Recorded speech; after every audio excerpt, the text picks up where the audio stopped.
Chapter: Why Indonesia's leaders are losing their perks and what happens next.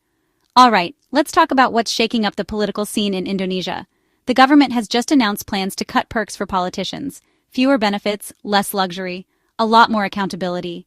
This move is a direct response to a wave of public unrest that's been building up for months. Here's the backstory. Politicians are kind of famous for enjoying some pretty sweet perks.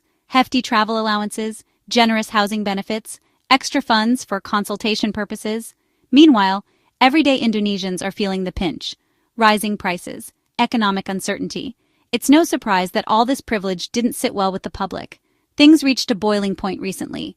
Protests erupted across Indonesia. Students, workers, regular citizens.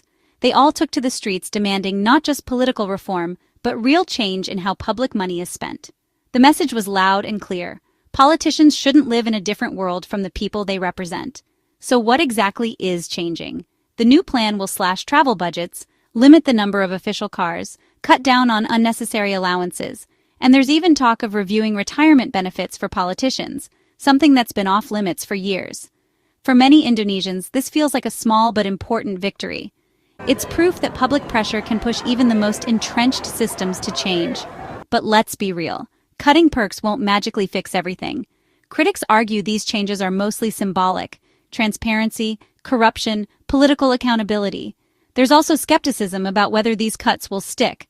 Politicians have a habit of quietly bringing back benefits once the spotlight fades. But right now, the government knows it can't ignore the people's anger. These moves are meant to send a signal. We hear you. We're trying to change. Here's why this matters. Not just for Indonesia, but for democracies everywhere. People want to see their leaders living by the same rules.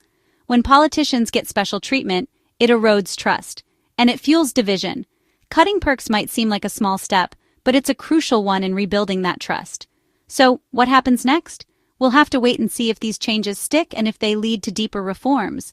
But one thing's for sure, Indonesians aren't staying quiet anymore. They're demanding more from their leaders, and for now at least their voices are making a real difference. Thanks for watching. If you want to stay updated on stories like this, don't forget to hit that subscribe button.